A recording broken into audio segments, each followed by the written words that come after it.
For decades in Britain, thousands of vulnerable children were systematically abused by gangs of men, and yet no one dared speak out. We'd seen so many girls who'd experienced this situation. We got to the point where we thought somebody's going to have to die before anything is done. The victims were groomed, drugged and raped. And this was happening across vast parts of the country. It was happening in Birmingham, it was happening in Bradford, it was happening in Manchester. How come every single aspect of the British establishment treated every single case that had cropped up as an isolated one-off case with no pattern whatsoever to any of the other cases that were so similar? But there was a pattern, one that risked reigniting delicate race relations, particularly in the north. This was white and Asian youths. The troubles in the northwest are intimately linked with the success of the British National Party in the last election. There was absolutely no getting away from the facts that the victims were young white children and that the offenders were older Pakistani men. Once those facts became understood by the powers that be, I think that they made a conscious decision that they weren't going to open up that box. It was allowed to slide away and it was buried. The abuse took place in plain sight, and yet professionals chose to look the other way and say nothing. As the years passed and the silence grew deafening, inflammatory voices stepped in. My blood has boiled. The system has failed us. They have not protected our daughters. Social services failed, educators failed, health professionals failed, police, prosecutors. There is no agency I can think of that has got this right. The trial has begun of 11 men accused of sexually abusing girls as young as 13. I don't care what faith or what colour somebody is. These are perpetrators, these are abusers. I don't care whether they damage community relations. Bring them to justice. This film uncovers why a wall of silence surrounded the on-street grooming of young girls.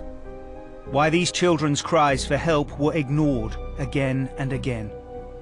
And how over a decade, this pattern of monstrous sexual abuse was finally forced out into the open.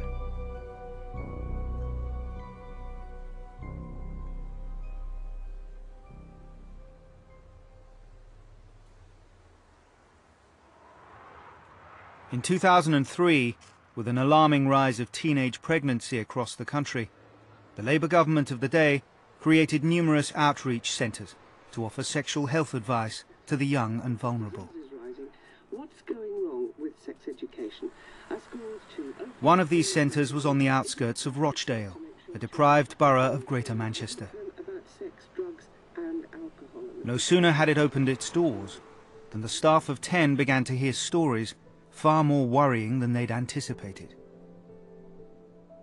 Very quickly we started to identify a number of young people who were incredibly vulnerable, who were engaging in sexual activity which wasn't necessarily by choice. It was something that they felt they needed to do.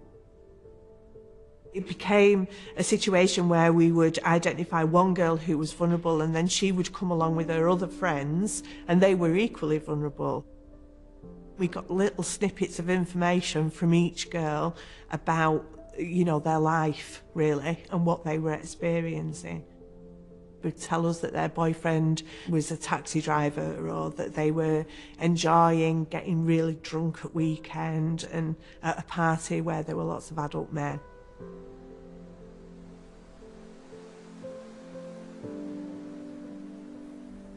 From the age of 12, I moved from care home to care home. You never actually got any love. Life was just crap all the time. When I first got involved, it was for fun. They were my friends. I could actually talk to them and they wouldn't judge me. They'd be giving me drink and drugs. I just thought, oh, free party, I don't mind. I was 13. Back then, drinking was this dead excited thing. So while I would drink, then we'll just go drive around up on the moors and stuff like that. It became like an everyday thing, not just like a weekend thing. I thought, oh, this is fun. When you're younger, you hang around with someone a lot older, you think, you get like a little buzz out of it. I just threw myself out there and thought I was invincible. I wasn't scared of nothing or no one. She was full of life, but had run away from council care as many as 50 times. Today, Manchester Social Services expressed their shock at the death of 15-year-old Victoria Agoglia, but said such tragedies were not always preventable. Victoria died at the weekend from a suspected drugs overdose after disappearing from a children's home in Rochdale. 2 men are being questioned in connection with her death. Victoria was probably 13 or 14 when I first met her. She'd found herself in a situation that was way beyond her control. She just wanted us to help her. She was really bright, funny, and engaging. She made me want to work with her. I met her about 3 times. On the 4th occasion I was due to see her, I read in the news that she was dead. Victoria had a long and troubled history with the police and social services, so her death threw up a warning flag within Greater Manchester Police. They suspected that it might be more than a simple drug overdose. DC Maggie Oliver, known for her sensitivity and delicate work with vulnerable and grieving families, was called in by her superiors. I saw a photo of this beautiful young girl and this letter that was heartbreaking. She was 13 years old and talking about having been abused by so many men that she couldn't count. I'm only 13. I've got the rest of my life ahead of me. She'd done things she was ashamed of, loved her family and felt she'd let them down. Slept with people older than me. Half of them I don't even know their It was names. really a cry for help. I'm a slag and that's nothing to be proud of. And they treated me like shit. She died of a drugs overdose, but we knew that she had been abused on a massive scale. Myself and the 2 officers that I was working with, we were asked to undertake what was called at the time, and I quote, a scoping exercise, where we would really have free rein under the daily supervision of a detective inspector to go out and really find out whether we had a problem with children being systematically groomed and sexually abused by gangs in the Greater Manchester area. That was the starting point for Operation Augusta. It was not the first time such stories had echoed around northern cities and towns. Rumours of the sexual abuse of young girls by gangs had circulated for years. 12 months earlier, in the West Yorkshire town of Keighley, a local Labour MP had been faced with more than just hearsay. Some 7 mothers came to see me, and they had genuine concerns about the way their daughters were being abused by this gang. It had all started from having a boyfriend at school, a very handsome, attractive young man from the Pakistani community, who then handed them on to much older men. The mothers had ganged up together in order to get the police to be active on it. The police kept saying to them that due to the fact that they felt fairly sure that the girls had been consenting, probably under the influence of drugs and drink, but consenting, there was nothing they could do. Nearly all of these girls were 12 and 13. Whether it had been with consent or without consent, it was a criminal offence. I had no doubts in my own mind about it. I really wanted to help them, and I wanted it to stop. Within a couple of weeks of GMP starting the scoping exercise, Maggie Oliver and her 2 colleagues had gathered the names of 17 child victims and numerous alleged perpetrators. They knew that the vast majority of sexual abuse is committed by white men in the home. But here, something very different seemed to be taking place. The deeper down we started to dig, the more it became absolutely abundantly clear that the children being targeted were similar kinds of children, young, white, from difficult backgrounds, not all in care, but had had difficult starts in life.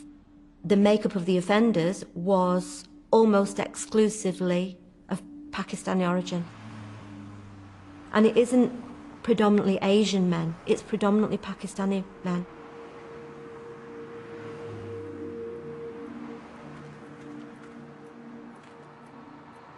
Every weekend we used to go. It was a laugh and a joke.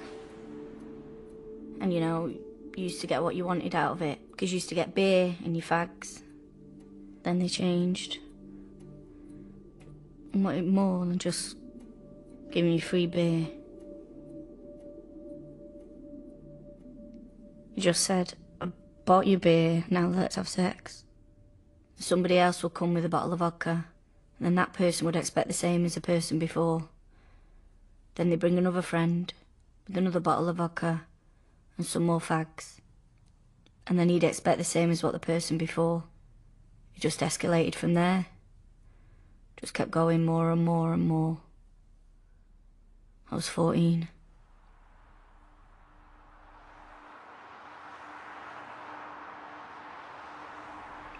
My friend used to go out with Pakistani men. One night she took me out as well.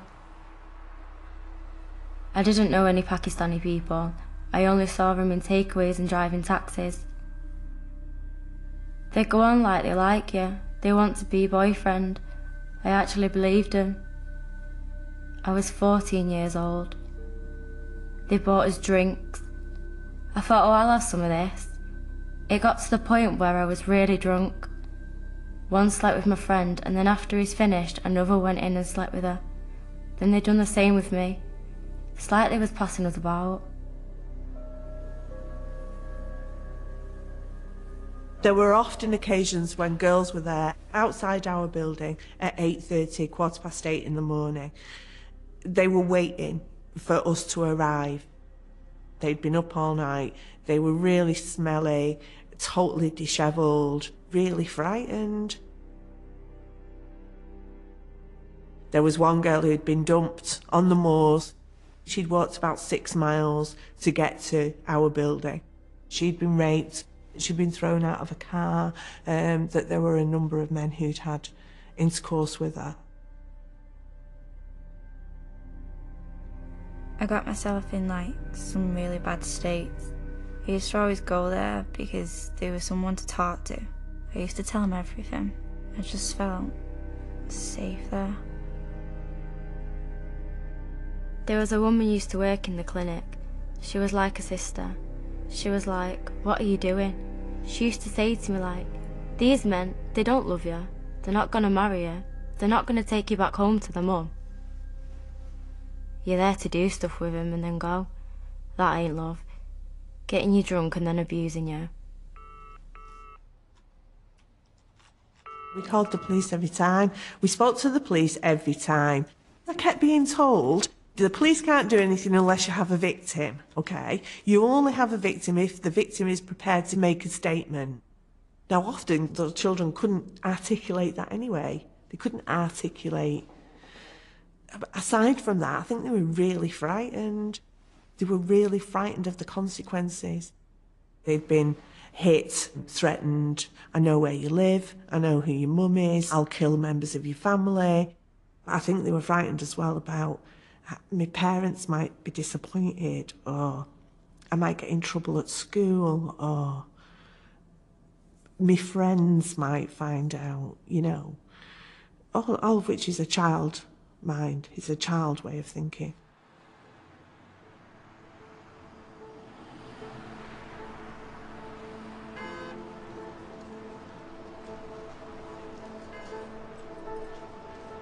I knew that this problem of on-street grooming was a real problem and it needed to be tackled. The only way to progress the investigation was to get children who were prepared, or a child who was prepared to tell me, or one of us, what was happening to them. One of the children, I spent a considerable amount of time talking to her and trying to gain her trust. Once I'd started to gain her trust, she agreed to take me on a drive round of the area. She was telling us that they were being taken to various premises along what we call in Manchester the Curry Mile. Many of the locations were like flats above the takeaway places. On one of the drive rounds, we drove past a vehicle.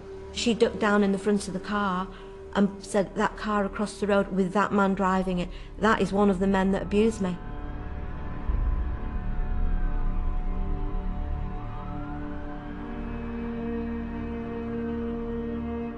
Met the taxi drivers through like the people in the kebab houses. Used to drive us to places where takeaway people were telling us to take us. Then we meet another taxi driver, then another one and another one. You just get out of one car and go in another car. They tell you to trust that taxi driver. Don't worry, trust him. It'll be alright. And then you go in that taxi driver's car. Then you do sex with him, and then you go on to another taxi driver's car.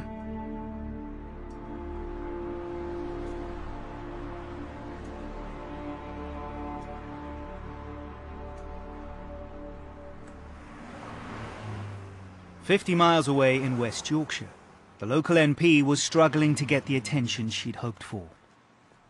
I probably went to see the police about once a month over a 12, 18 months period. And they always had a new excuse for not doing anything. I followed it up with the head of social services at that time, and she told me, well, there's not a great deal we can do because these children are not in care, they're with their parents, and therefore it's the responsibility of the parents, not of the local authority. Church leaders from across West Yorkshire have signed a statement calling on voters to reject the British National Party at the local and European... With little interest from the authorities, Anne Cryer decided to appeal to community leaders who might be able to intervene. As this was a particularly sensitive issue, she turned to an intermediary. I approached a local Muslim Labour councillor. I had him come in and listen to the story of these women. He was clearly very moved by their stories. I asked him, would he be prepared to take this list of young men down to the mosque after Friday prayers and see the elders. I'd wanted them to make it clear that in the view of the elders, they are behaving in a totally un-Islamic way, and it will bring shame on them, on their family, and on their religion if they continue to behave in this way.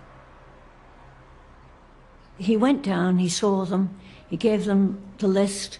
They all looked at these lists and they all agreed, yes, they knew all the lads, they knew the families, they knew where they lived, everything about them. And then they said, really, it's got nothing to do with us. End of story. I was horrified and disappointed. The BNP were becoming active and they were going to have a field day on this. I didn't want that to happen. From then on, I started to try to get the media involved. Despite a local petition asking voters to say no to racism, the BNP now has a toehold in Yorkshire, with more seats being contested in the forthcoming May elections. The key point of the press release was that the men who were doing this to these girls were, I think the word used was from the Asian community. I spoke to Anne Cryer's researcher. She told me that the scale of this was far greater than they'd been able to say in the initial press release. They'd identified over 30 men who were involved. The idea of young girls, 13, 14, being befriended by lads who weren't much older than them initially and then introduced to a wider and wider circle of friends, the idea that this was in some way a collective activity, that girls were being passed around men, I'd not encountered anything like that before. I remember so clearly the feeling of how on earth do you report a story that is a fantasy for the far right. It's everything you could wish for if you're pushing a particular agenda. It's innocent white girls and it's evil, dark-skinned men. The government's failure to control asylum and immigration was a force for bad. Norfolk's fears were not without foundation. The BNP's vote in recent local elections had increased 300-fold in only 3 years, winning them seats on councils across northern towns. With the general election looming, immigration, race and asylum were key topics of the day. Yes, it is true that we need to control immigration. Yes, it is important we discuss it, but it's an issue that should be dealt with, not exploited. To my shame, I allowed my liberal fear about giving succour and credence to the British National Party to act as a brake on actually doing my job. Norfolk decided not to write an article. New in the job as the Times Northern correspondent, he turned his attention to less inflammatory issues across the region, unaware that the phenomenon wasn't limited to Keighley. We phoned the police, we phoned children's social care. They were stuck in that position of, we're the police, we do this, we're social services, we do this. You know, I started to feel as though I was facing a great big brick wall. I started to send letters rather than making a phone call. Because the police can't ignore a letter. They can ignore or not record a phone call. But if you send a letter, they can't ignore that. So I would send duplicate letters to the police, to social services.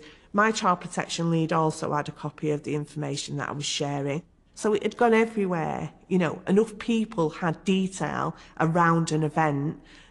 I kept hoping that at least somebody, one of those professionals, would respond or do or, you know, help, really. 12 months from opening its doors, the staff at CIT had lodged more than a dozen cases with police and social services.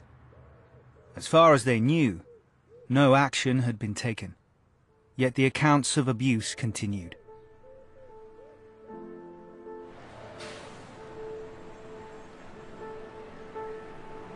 I used to blame myself, but then the next weekend it'd be the same. They'll be ringing you saying, I've not seen you for ages, I've missed you. That little bit of attention you get excited off it, feeling that you're wanted or somebody thinks you're really attractive, makes you feel good about yourself. They took me to London, Blackburn, Huddersfield, Bradford, Birmingham, places like that. I've woke up in like a house, like a derelict building, just like a bed there. And I've woke up not knowing where I am or how I got there. I've had no clothes on, freezing cold, and they're nowhere to be seen.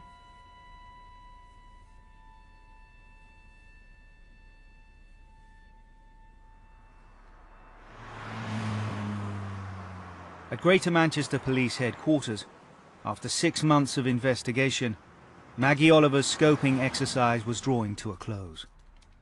She was getting ready to make her case to her superiors. I personally wrote the report. I started it with the photograph of Victoria and her letter. Anybody who read that report had to see that picture and had to read that letter. I wanted a powerful message to go to senior officers that the human consequences of not addressing this massive problem of on-street grooming now, professionally and properly, could lead and would lead to other children being in Victoria's position. I wanted that abuse to stop.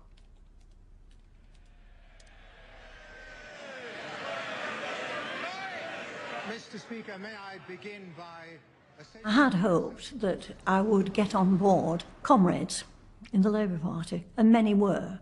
Many were genuinely sympathetic to what I was talking about and supported me in every way. But there was a small number who either very openly or perhaps whisper, you know, sort of were saying things that perhaps I was something of a racist. And that was very upsetting. I'm absolutely convinced it was a political correctitude gone mad. You know, there was absolutely no reason for it. I was rocking the multicultural boat, but how do you get changes without talking about it? In May 2004, Maggie Oliver and her colleagues finished and presented the Augusta report. The Assistant Chief Constable accepted fully what we were saying. He didn't dispute it at all. He accepted that Greater Manchester Police Area had a problem with on-street grooming. We had word back that Greater Manchester Police fully accepted we had a problem, and they were going to resource Operation Augusta with a full major incident team. And the team I was working with, we were over the moon. This problem was going to be addressed. You know, we've got one child that's died. I'm thinking we can address this, we can stop it growing, you know, we're going to do it.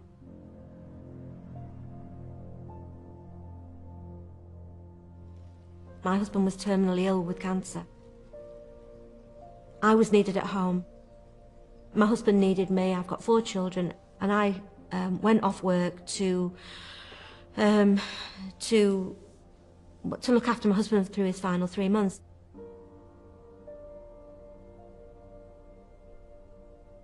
I kind of felt that I can walk away from this, I can go and concentrate on my family. All our hard work had paid off. This problem was going to be addressed.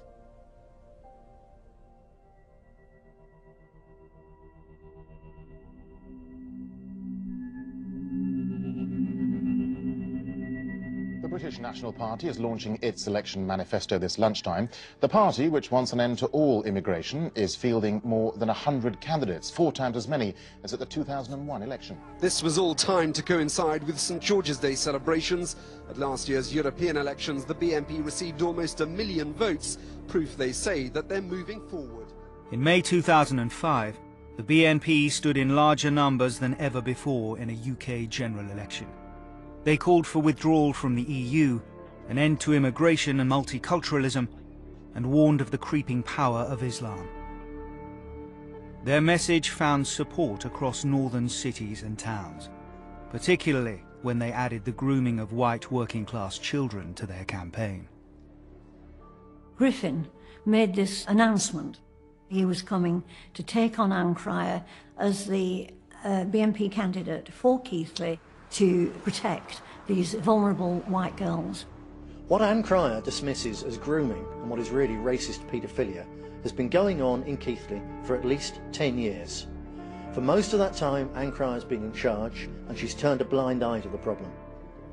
All they wanted to do was to have confrontation and to demonstrate how virtuous they, the BNP, were. They did nothing. They did nothing to help and nothing to assist either the white girls or any other girl. It was just dreadful. This town should be on everybody's lips as the place where those paedophile drug rapes went on.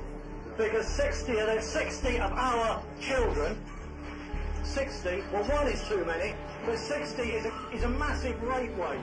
It's astounding. The leader of the British National Party, Nick Griffin, has been arrested on suspicion of incitement to commit racial hatred. He was recorded on tape saying that Islam was a vicious, wicked faith and warning supporters to stand up to Muslims. Police insist it is a coincidence that the BNP leader had to come here to be charged the day after a general election was called.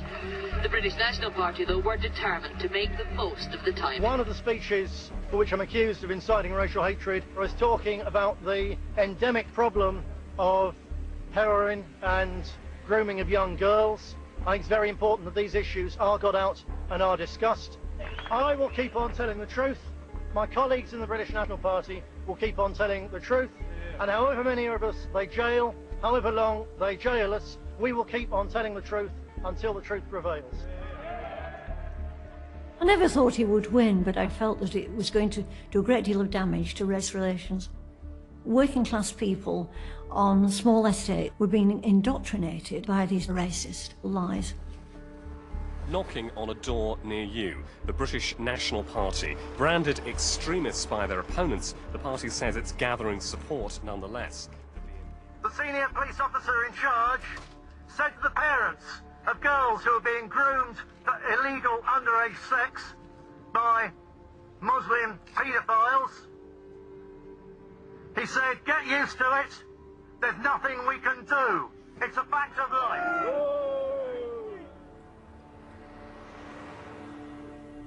The police knew about it, but nothing ever got done.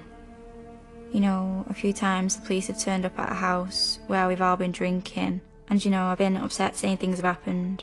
They don't really listen. I'm crying to the police, but you've got all the men stood there, they're all just saying, ignore her, she's drunk. I'm crying, I'm screaming, I was upset, I was hurt, and the police are like, oi, enough is enough. Then you're the one who gets arrested when all you're doing is crying out for a bit of help.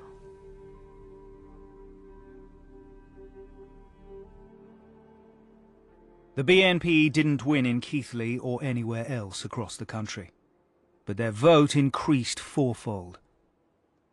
The party had exploited an underlying anxiety about multicultural Britain, an anxiety that was to boil over in the summer of 2005. There were 4 explosions bringing chaos to parts of the capital. Terror bombs explode across London, and inside, page after page of harrowing personal stories. In the United Kingdom. Well, the first bomb was on a tube train between Liverpool Street and Moorgate. Within days, 3 of the 4 bombers were identified as British-born Muslims. In the Asian community, there were fears that the entire community would be made scapegoats. As a white male in this country, have you ever felt under suspicion? Have you ever been made to feel uncomfortable in your own country? Have you ever been made to feel uncomfortable in your own skin? Rising Islamophobia, which the far right was helping to stoke, meant the police faced a difficult challenge. They carried out raids and increased surveillance to try and root out terror cells. At the same time, they had to maintain social cohesion and make sure that any action they took wasn't perceived as racist. Operation Augusta was a full-on major incident team investigation when I went off work. I came back to work in September and the job had died a death. It had just gone, fizzled out, shut down. I couldn't believe it. I was incredulous. This was systematic, organised sexual abuse. They weren't just picking one child out of the ether. These were groups of children that they were being targeted, and it was like a production line, you know, one and then another. So what was happening to all these children now? Who was dealing with this kind of crime? Nobody. It was being buried.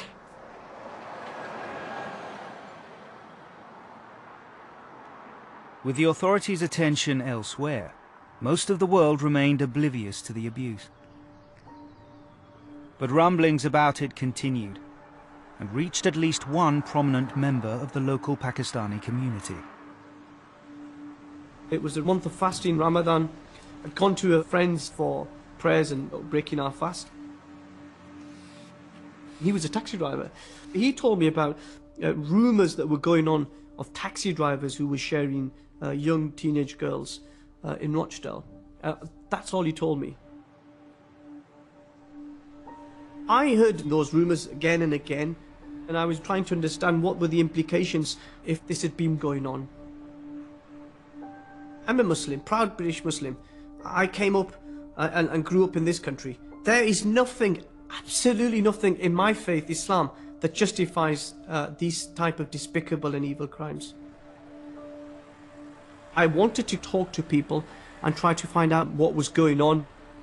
Nobody in the Pakistani community wanted to talk about these issues. Nobody seemed to want to help. Many people were coming to me and saying to me, oh yes, well this is what the BNP were doing in Bradford, this is what the BNP were doing in Keighley, this is all a far-right conspiracy about demonising minority communities. In my mind, it was our silence that was allowing the BNP to campaign on this issue.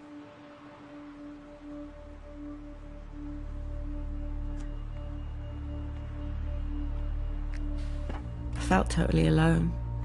There was no one to help me, no one who would listen. So it just went on. One time I was at a house in Oldham. I was drinking, I was doing speed, and I was just getting off my trolley. I didn't think anything of it. I was just generally having a good time. When I came round, I didn't know where I was. I just couldn't move. I was on a single bed. There was a double bed next to me. There were just men coming in and out. It just seemed like one after another. They were all laughing and joking, pleasing themselves with my useless body that I couldn't move. It kept getting light and then dark. I could see what was going on. I could feel what was going on. There was a couple of guys that came in with another girl. She'd done it willingly. She just turned around and looked at me and went, "You'll get used to it." We all do.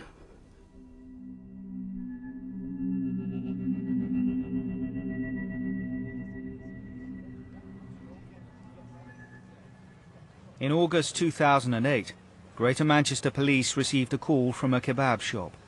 A drunk teenage girl had kicked off and was smashing the glass counter, standard fare for a Friday night. Known as Girl A, her case would in time become a crucial step in bringing on-street grooming out into the open.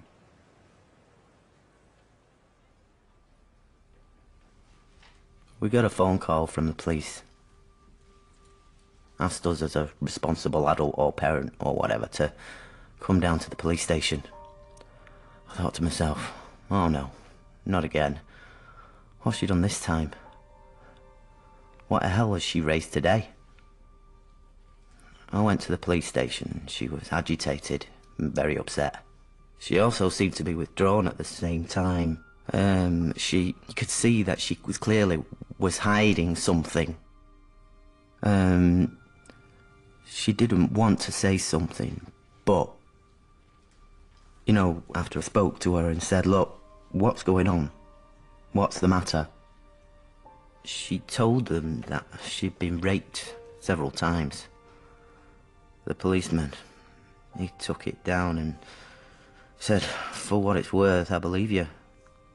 We've heard of this before and I believe you.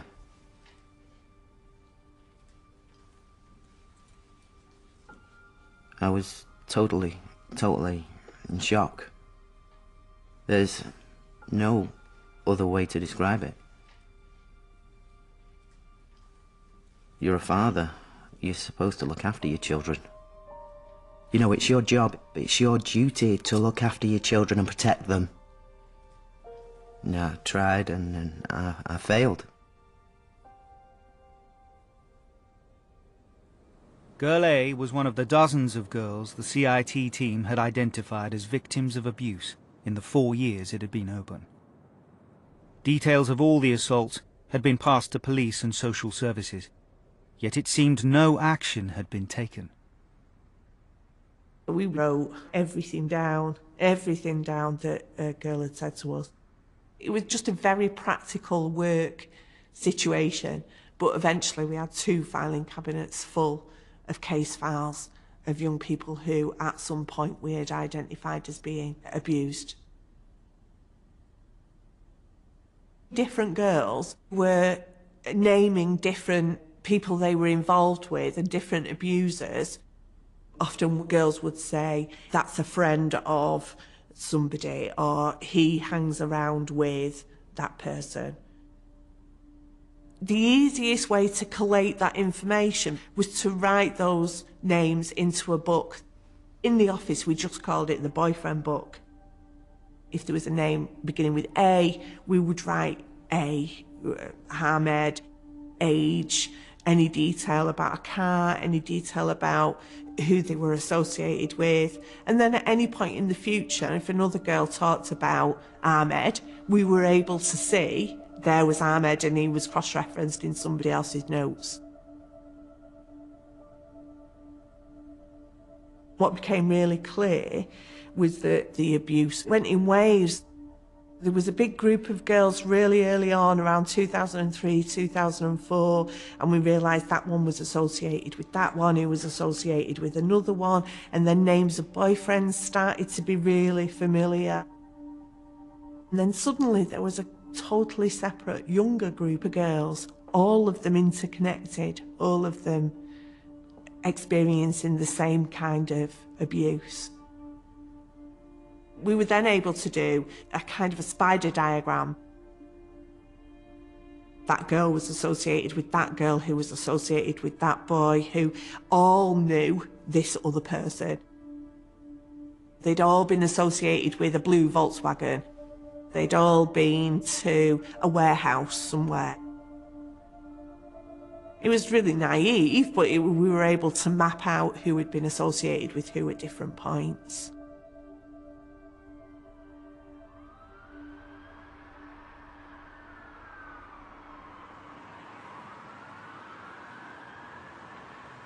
I put my faith and my trust in the police. And I said to my mates at the time, look, the police have arrested him. The police have charged him. Justice will take its course and, you know, basically and hopefully, they'll go to jail. A few months down the line, they decided that they weren't going to pursue it anymore. I knew that knickers had been recovered, and I knew that DNA evidence had been recovered, and that basically the semen of one of these animals was in her knickers. It's a smoking gun, that's red-handed, simple as that.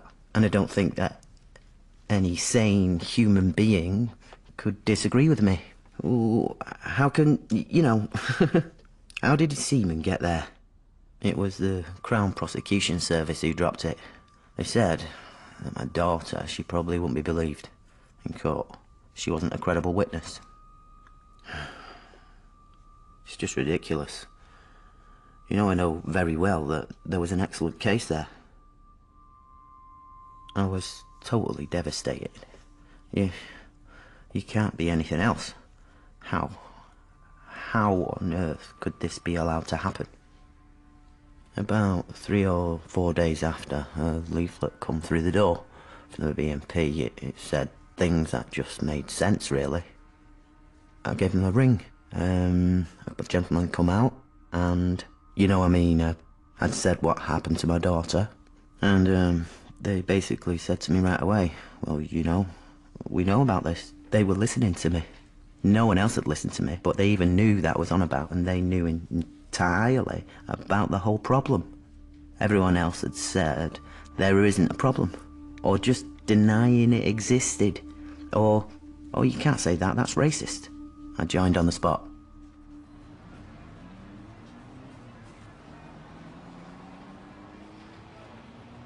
I knew I was going to ruffle a few feathers and upset a few people.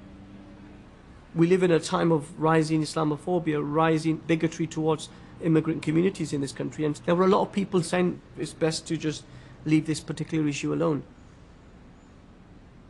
I got told I was bringing you know, the community down by talking about these issues, and they didn't want me to talk about this and raise these issues. But, you know, let's change those white girls and replace them with Asian girls, Pakistani girls. What would our reaction be then? Would our imams remain silent? Would our community leaders bury their head in the sand as we often did? I don't think they would.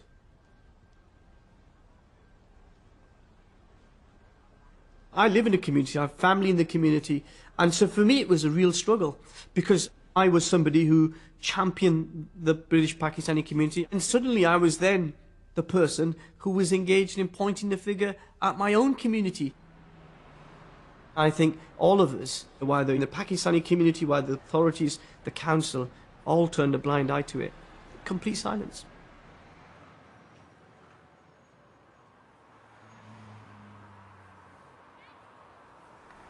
I was with these men in a house in Rochdale. I was already drunk, I was always drunk.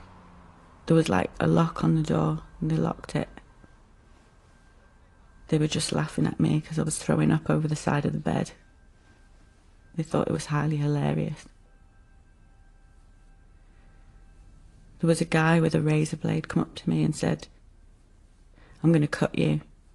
You want me to cut you? The other guy came up to me and said, just lay down, lay down. And I did, thinking nothing of it. I was crying because I was being sick, and I hate being sick. The guy with the razor blade, he kept coming up to me with it, holding it by my throat, telling me he was going to slit my throat. He was laughing. One of them pulled my trousers down while I was in the middle of being sick, and inserted himself while the guy with the razor blade had the razor up to my throat. The other guy was just stood there watching, And he said to the one with the razor blade, he said, just hold it there. And he kept trying to put himself in my mouth. The whole time I had the guy at the bottom of the bed raping me.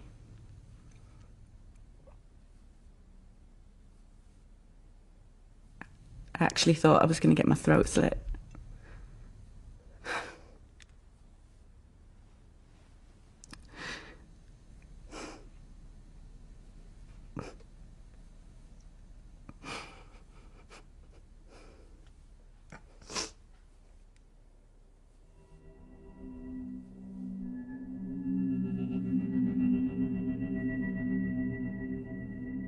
"7 years after shelving a potentially explosive story, journalist Andrew Norfolk found his conscience calling him.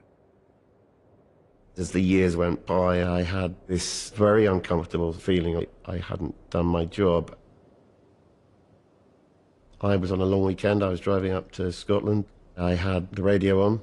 A news item came on the BBC. Greater Manchester Police have been describing how a 14-year-old girl was forced to endure an absolutely horrifying ordeal after being forced into prostitution. The vulnerable teenager was targeted with vodka and cigarettes after she was spotted wandering the streets before she was made to have sex with a string of men. At no stage in the report had the names of the defendants been read out. I'm sitting in my car in the middle of nowhere, and I'm thinking, you've not heard a word about this case until 5 minutes ago.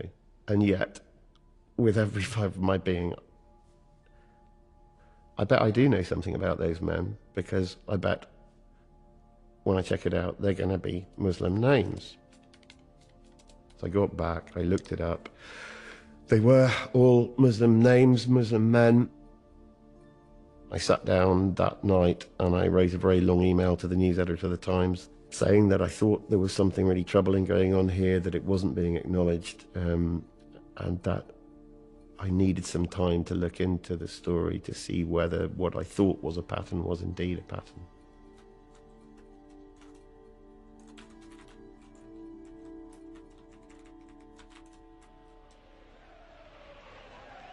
As Andrew set to work, demonstrations were sweeping across the country, led by the emerging face of the far right, the English Defence League.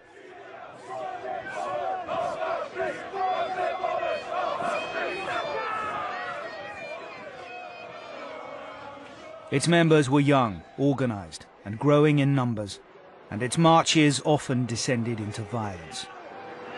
Gas grenades were thrown, police vehicles were vandalised, and the police themselves were attacked. The EDL's goal was to stem the growth of a faith that it believed was corrupting the country. And in the grooming of white children, they saw not just a crime, but evidence of a broader Islamic agenda. Militant Muslim gangs taking liberties in our towns and cities, taking liberties with non-Muslim youth, non-Muslim girls, raping, pimping, beating, abusing our whole system. As you can see behind me, there's a massive police presence in Bradford today. Around 300 members of the English Defence League came to this land. The squeamishness of the liberal establishment, and that includes the media, national politicians, police forces, social services, in actually confronting what was going on, left a void, and into that void marched the EDL to spread a completely poisoned, a divisive agenda. It had become quite personal for me. There was a sense of actually reclaiming this story from the wrong agenda, the far right's agenda, and putting it squarely where it should have been all along. We used every bit of software we had to try to look back at every criminal court case that there'd been in recent years in which 2 or more men had been convicted of sexual offences against girls who were aged 12 to 15, where the initial point of contact had been in a public place. Shopping mall, outside a bus station, train station, city centre, outside school gates. We needed to build that picture of all such cases, because if we were going to say what I sense we might be going to say, which is there was a specific pattern here involving men largely of the British Pakistani community committing offences against young white girls, we needed rock-solid evidential base. That trawling process produced cases involving the conviction of 56 men. Of those 56 men, 3 of them were white British men, 53 were Asian names, 50 of the 53 were Muslim names, the vast majority were British Pakistani. This was a process being repeated. It was happening in Birmingham, it was happening in Bradford, it was happening in Manchester, it was happening in Burnley.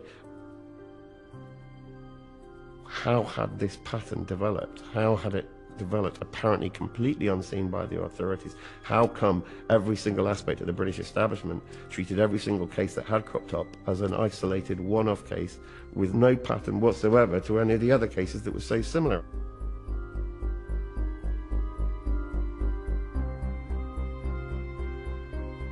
The statistics were there. We needed to start talking to people about it and asking,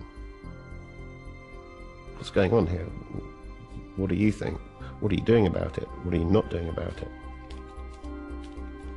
We went to police forces, we approached local authorities, we went to specialist charities, government departments. Nobody would speak about this.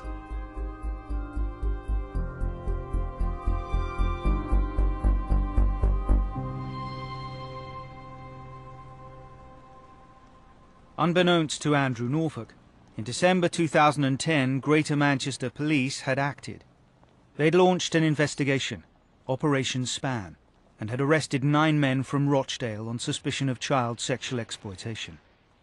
DC Maggie Oliver, who years earlier had spent months investigating grooming, was once again asked to play a key role, to persuade child victims to provide evidence. My first response was, well, thanks very much, but no thanks. I've been here before in Operation Augusta. I do not want to be in that position again. They produced various policy documents that I had never seen in my 16 years of service. Please look at these documents. This is what we intend to do, but we need you to, to bring these kids on board. They documented in great detail how we were going to treat these victims. It was completely different from Augusta. That would never happen again. It was recognised that we'd failed and that shouldn't have happened.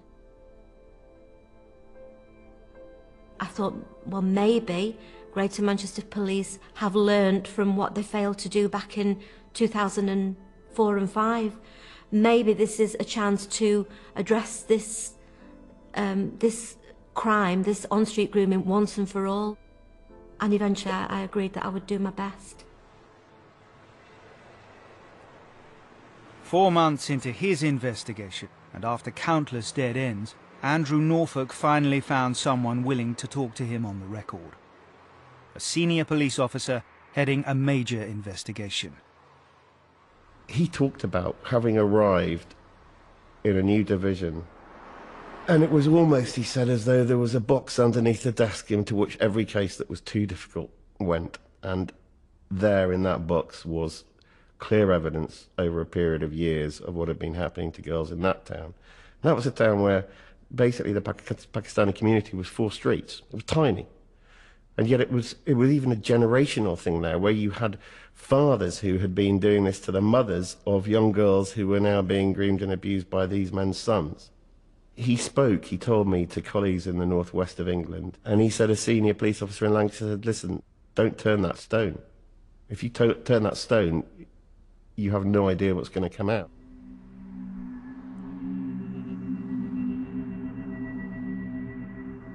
Men were arrested just before Christmas over allegations of the sexual exploitation of teenage girls here in Rochdale. We understand that all the men are Asian, that they're aged between 20 and 40. We also understand that all the girls concerned are white. Now, police are saying that these arrests were made on suspicion of rape.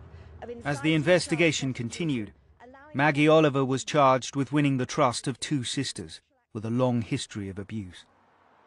Both had had repeated contacts with the police and social services over the years. She quickly discovered their abuse was not only well known, but well documented. From reading social services records, it was abundantly clear that mum had been asking for help from social services over a long period of time. These children were on the Child Protection Register to be protected. The case conference notes themselves documented what mum was saying was happening to the children at the hands of these men. There were comments informing social workers that the children were being threatened at gunpoint. Somebody had threatened to kill them if they went to the police. Mum, she got really irate, stood up and shouted, you know, what are you doing about these packies? Now, that's not my language, that's her language. But they saw fit to throw her out of the meeting and at the same time did nothing about the abuse that she suspected was happening. The reality was she was telling them the truth. As part of that reading, it became apparent to me that there was another team employed by Rochdale Social Services called Crisis Intervention Team, and they were the team that the children were visiting regularly. Until that time, nobody had been aware that they'd existed. We needed those files. The Crisis Intervention Team handed the police thousands of documents, detailing over 100 assaults from the 8 years they'd been open.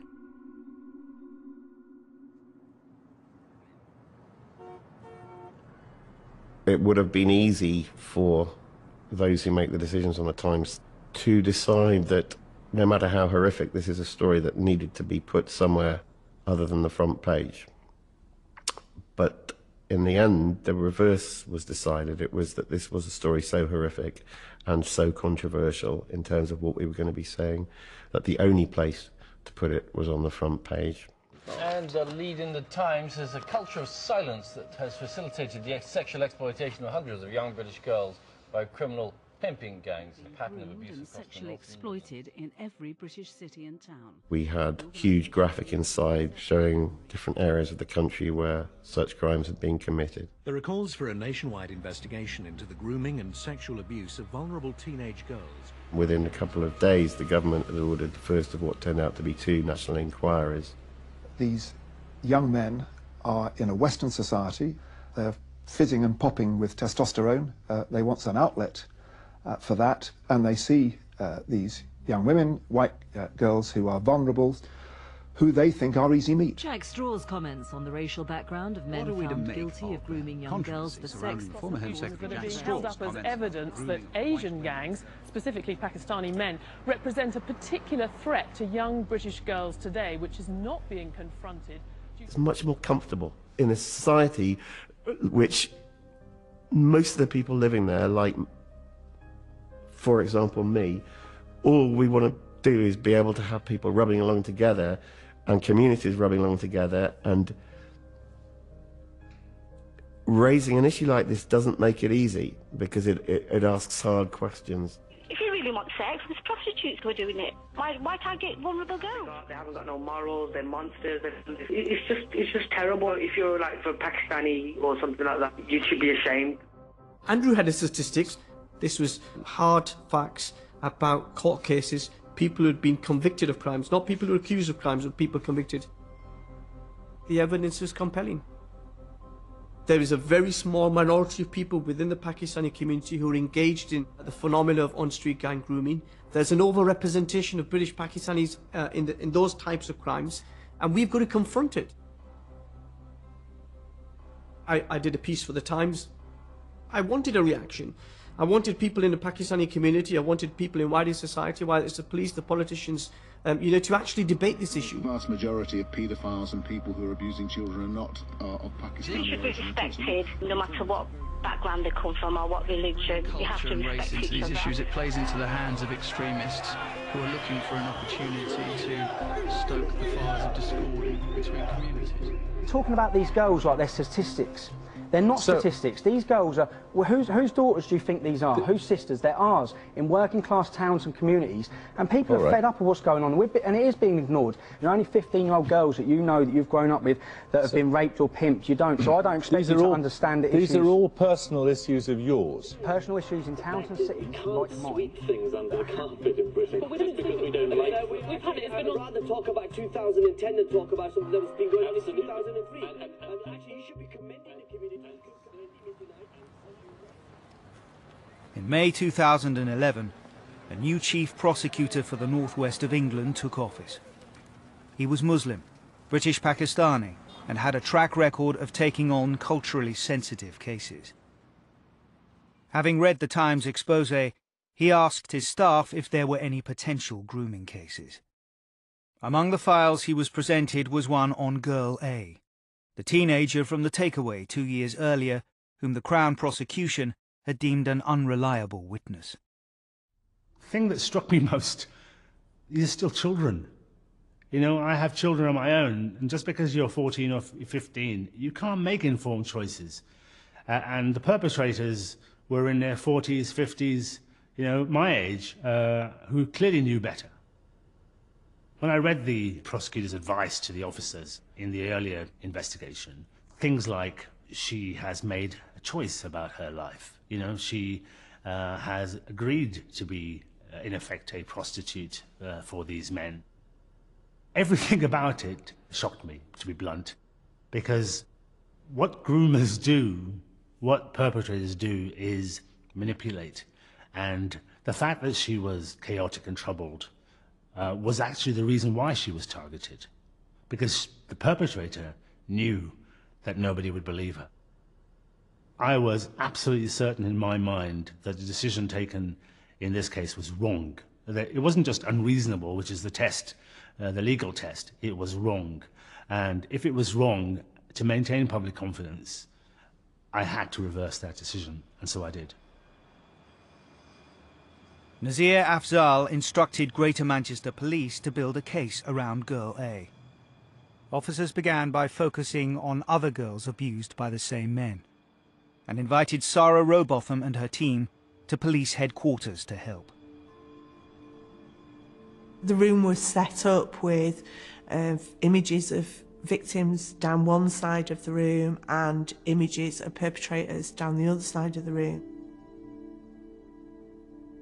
Me and my staff had not really ever seen the perpetrators, and yet there they were, the nicknames associated with an image. And of course we knew the crimes that they'd committed. We knew what they'd done. There is no one-size-fits-all when it comes to a perpetrator. However, all of these men either worked in the nighttime economy, such as taxi drivers, takeaway, restaurants, or they were solid members of the community, pretty much all employed, well known to each other. They all had marriages, they were all in relationships, many of them had children, outwardly were family men, they worked hard, they worked long hours, and they broke that up with the sexual abuse of children, which to them was downtime. Most of the victims were traumatized from years of abuse by numerous men. They knew their accounts had been passed to authorities, but been met with total silence. Now, the police were asking them to cooperate and to drag up their painful pasts. The police come round. They was asking me a lot of difficult questions. I remember thinking, why are they asking me this now? Why couldn't they ask me years ago? I'd been arrested with Asians. My dad's reported me missing. Why did they never ask me questions or anything? Back then they could have had loads of evidence. They could have got a file together. I stopped and said, they can't do it, and just walked. I thought, if you didn't help me in the past, why am I going to help you now? There was a lot of pressure from the police. It was like, you'll help us so much. I trusted them. Gave them the names of the people that had done stuff to me, and I told them a lot about me. It was like a sigh of relief, like thinking at least something's going to happen now. At first I said no. I didn't want to talk to the police. They just kept saying, look, it's not your fault, it's not your fault. In the end I started a load of interviews. I told the police about when I got locked in the flat, the razor blade incident. I gave the police names, any clothes that I could remember that I'd worn. I gave like as much detail as I possibly could. In the end, I'd done something like 29 hours worth of interviews.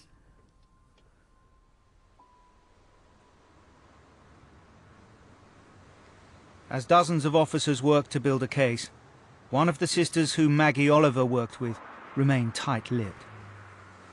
It took months before she finally opened up. She told me what had happened to them. Tiny details of her worst nightmares. She took me on drive round, showed me locations where the abuse had happened, onto the moors, into really remote places. There was no houses around, there were no lights. Children up there would not be seen by anybody. To think of being up there, drunk, on your own, with a man who's 3 times your age, was actually really scary. When one of those children tells me what's happened, they're putting their faith in you. They are reliving all that abuse. They are talking about it in the most horrific detail.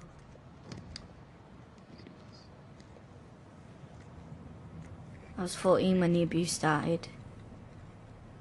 We were on between 3 and 4 years. I was raped by about 50 men. Maybe more, I've lost count. It happened that many times. I felt ashamed that I'd had sex with so many older men. Disgusted in myself, really. I kept it in a box, you know, locked away in my head. To open that box and tell Maggie everything that happened was really hard. Her account was added to what was countless hours of evidence from other victims. As prosecutors poured through multiple ID parades, drive-thrus and physical evidence, it became clear how difficult the case would be to win, and that not all the victims could be called as witnesses. I was told at 4 o'clock on a Friday afternoon that the police were no longer, and I quote, going to use this girl. And I couldn't believe it. I had put my heart and soul into bringing these children on board on absolute guarantees and assurances that there would not be a repeat of what happened in Operation Augusta. And here I was, back in the same place, but on this occasion it wasn't just one interview that this child had given, it was 6 months of her life. I felt it was immoral, inhuman, unprofessional. I couldn't believe it.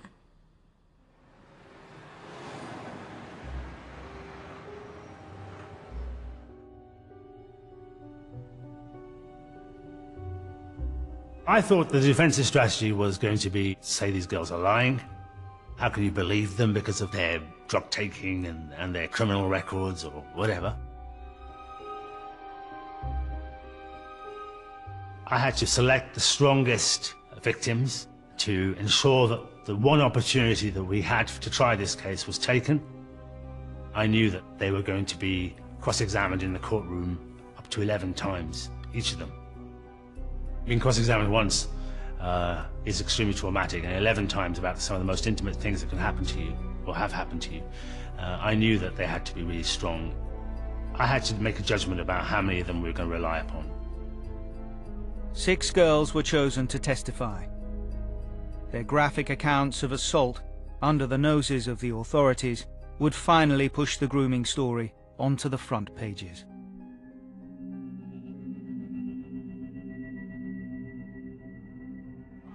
Even before it started, this case attracted hundreds of protesters. With 11 men on trial, most of them taxi drivers. There was a huge policing operation to try to protect the integrity of the case. Police officers on horses, protesters from the far right, mass ranks of police officers. Almost every media organisation in the country that has a national focus was there for the opening of that trial. 11 men have gone on trial charged with grooming and sexually exploiting girls as young as 13. The Asian men, described as being predatory sex offenders. These are some of the 11 men who are facing trial at Liverpool Crown Court. All the defendants are of Asian heritage and aged between 22 and 59. They face a total of 22 counts, including sexual assault, rape and trafficking. They're said to have passed girls between themselves, then passed them on to friends and associates. And if they think it's okay in Pakistan, then go back to Pakistan. If it's okay in Albania, go back to Albania. But don't do it here in our country. Everyone was talking about it. It was all over social media, and I was like slap bang right in the middle of it. I was so scared. And I got to go and stand up in court in front of all these people.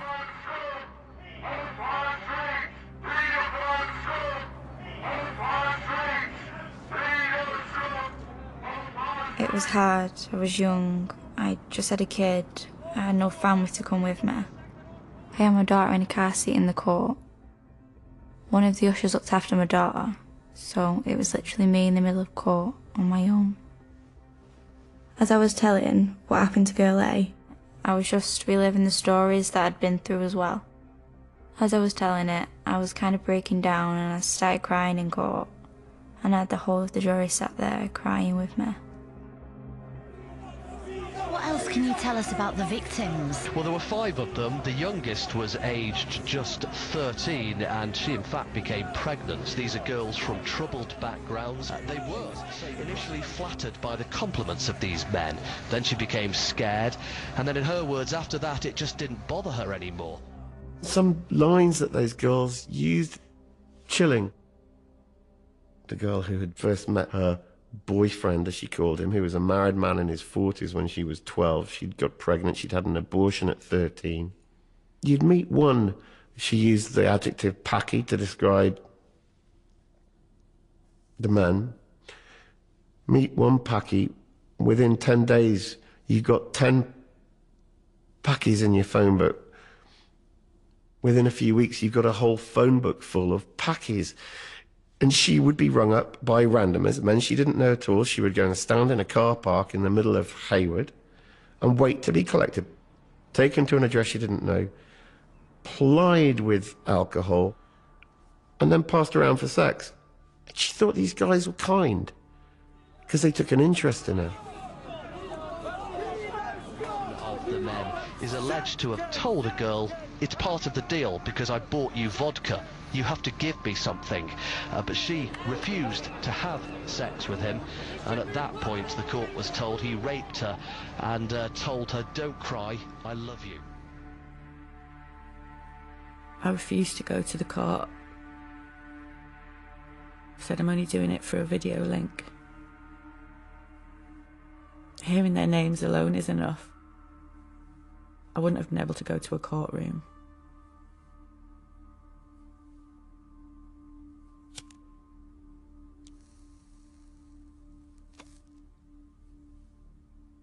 When it came to getting asked questions by their barristers, that was when I didn't want to be there. The names that they called me were worse than I was pre-warned. I was called a slut, that I whored myself out for £10 per session. And they'd keep digging.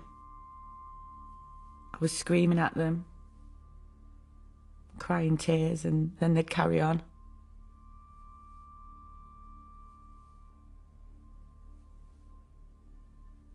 Even the judge, I think it was on 2 occasions, had to say, "Okay, you need to tone it down a little bit," because it was disgusting.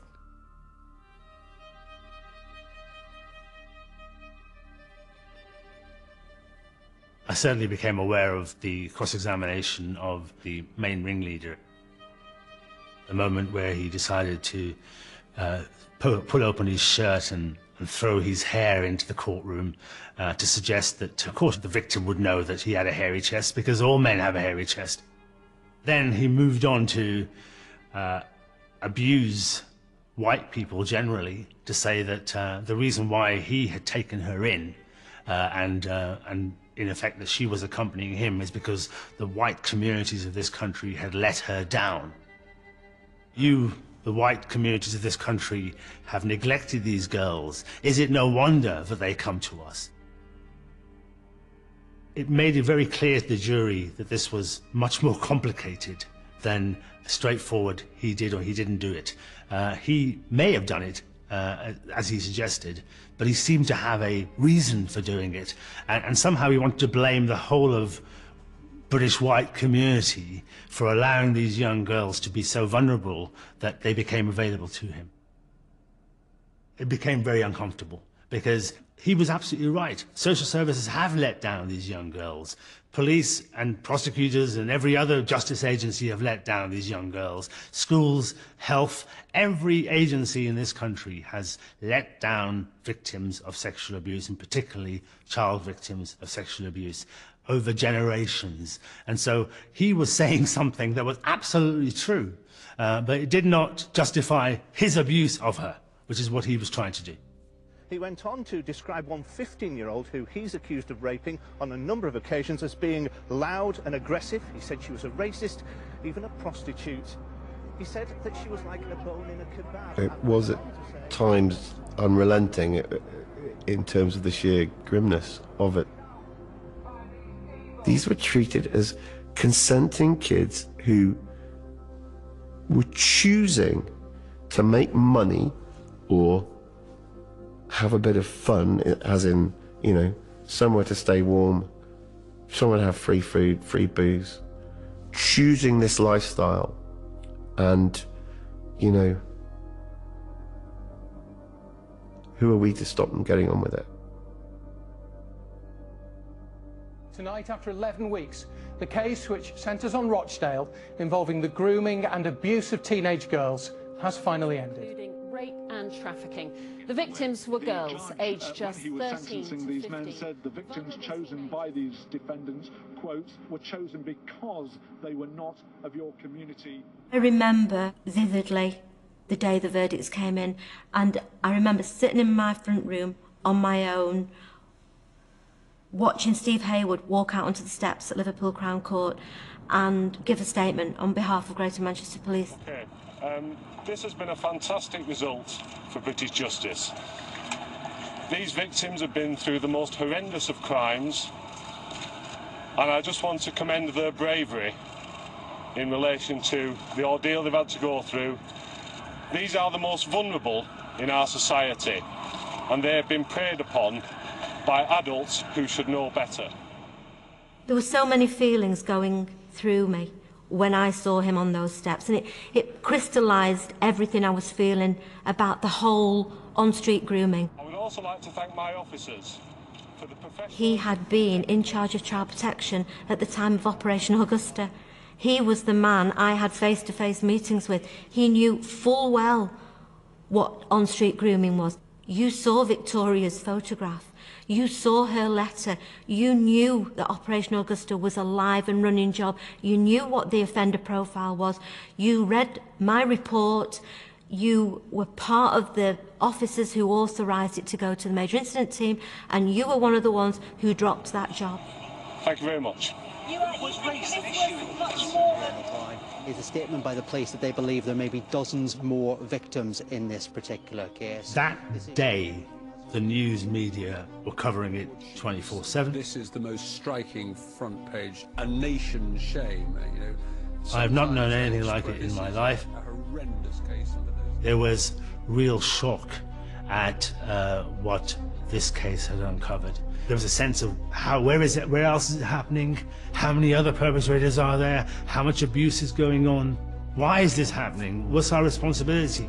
This is about power, and it's about sexual exploitation. One of the men was from Pakistan, the ninth was from Afghanistan.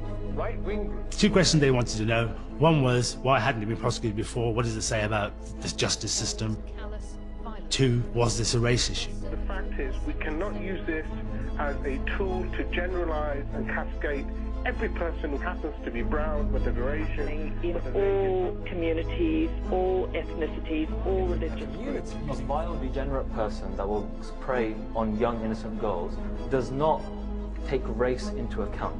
They go after girls, simple. And I think by saying, oh, they go after... In the days and weeks after the Rochdale verdict, the issue of race wouldn't go away. The police are wrong to say that race isn't a key factor in this. This is an issue within the Asian community, a small group of Asian men. These 9 men did not commit this abuse because they're all Pakistani and Afghan in origin. They did it because they are vile scum, and vile scum exists in all Every races. community and every race has its sex abusers. I'm a Muslim myself, and we are... Alcohol is forbidden, drugs is forbidden, sexual abuse is forbidden. All of these things these men were surrounded by. So it's not as if the Quran was their handbook for the abuse of these young girls. They surrounded themselves with everything that was forbidden by Islam. Tariq, good morning. As far as I see it, evil is evil. And for like the last 20 years, we've had an underclass in this country. It's incredibly sad that a young girl feels she's special because she's given a kebab. Pattern of sexual exploitation is a national problem. It's not particular to one culture or race. And I think as the country grappled with the fallout from the Rochdale trial, more and more cases came to light. A 14-year-old girl was taken to a house in Briarfield. Some under current investigation, some from the past. Exploiting children has become a social norm in a region where just 1 in 5 police officers are trained. I could barely believe what I was reading. I thought that Keighley was the only place in the universe where this sort of stuff was going on. And then I discovered, to my horror really, that it had been going on in all these other towns, but no one was talking about it. I just wish that people would have understood the sort of dreadful situations that these girls were going through.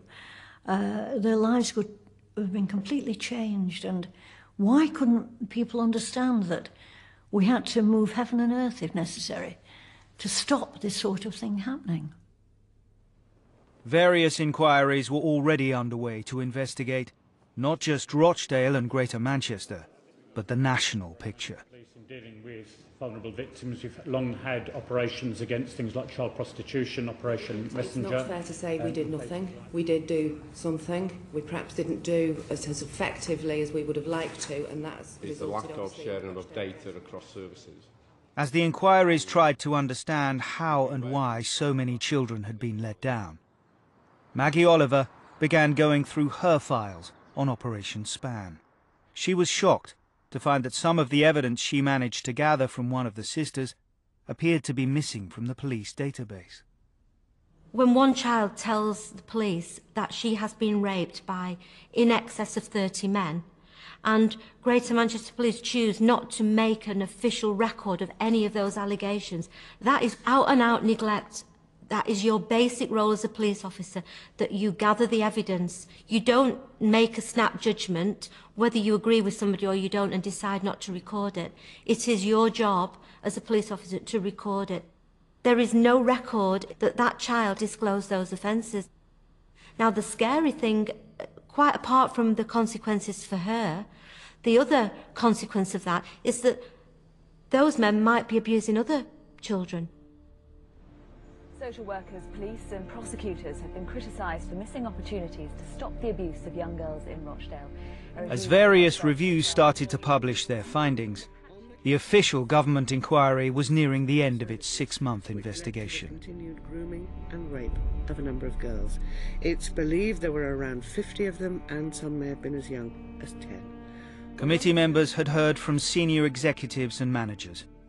Now they called on Sarah Robotham, hoping that someone with 10 years on the front line would be able to clarify the scale of the problem and why it had been ignored for so long. And I'm quoting from the report, overall child welfare organisations missed opportunities to provide a comprehensive, coordinated and timely response. Yeah, Do you agree with that? Absolutely, I would absolutely agree with that.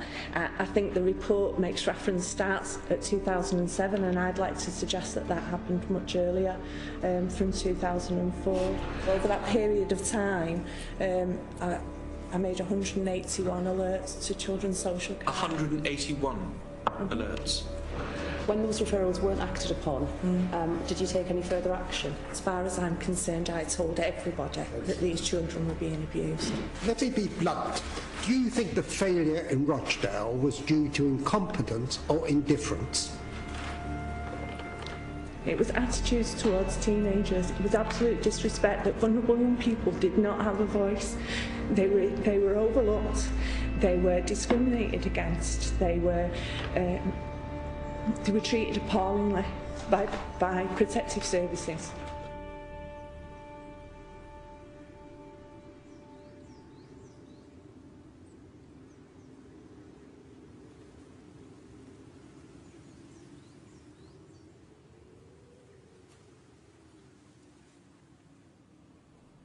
If Greater Manchester Police had followed what we knew to be happening in relation to Operation Augusta back in 2004 and 5, I know 100% that this kind of crime would not have escalated to the proportions that we now see.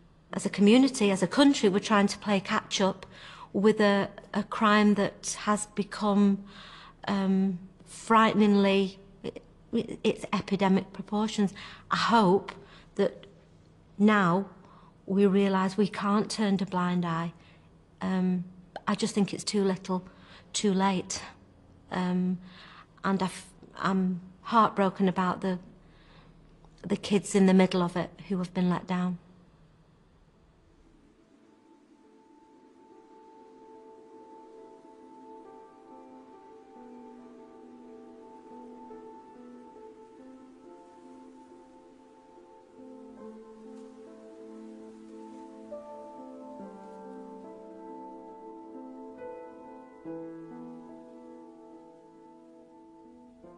Yes, people got stuff wrong in the past.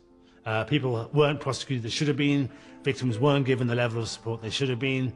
But, you know, when I left the service, at that time I knew that they were doing as good a job as they possibly could. It was, even despite all the counter-terror work that we're doing right now, child sexual abuse was the #1 priority for Greater Manchester Police. They resourced it, they put people of expertise in there, and there are potentially hundreds of suspects. Yes, the abuse of young girls in Rochdale and Keighley and Oxford and Telford and everywhere else in this country where it's happening is the tip of the iceberg. You know, I've said before, there are probably as many children as you could fill into Wembley Stadium, 100,000 a year, who are being abused every year. And therefore, we're just beginning this journey. But you've got to start somewhere.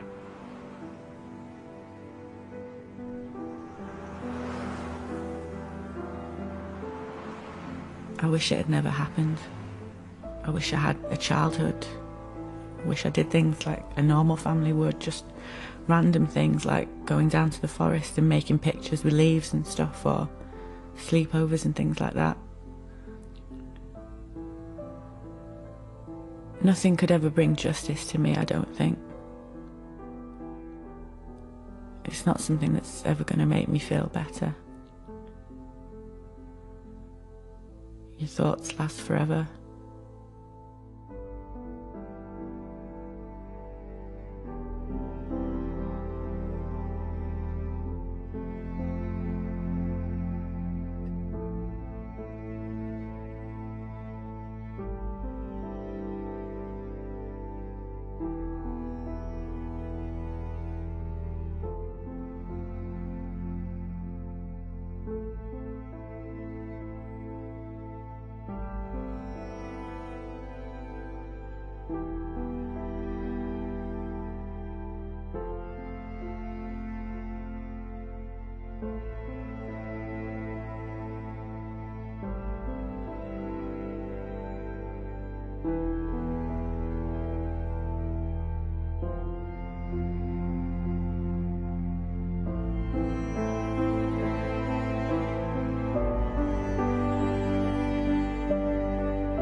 Details of organisations offering information and support with child sexual abuse are available at the BBC Action Line website, or you can call for free at any time to hear recorded information on 0800 077 077.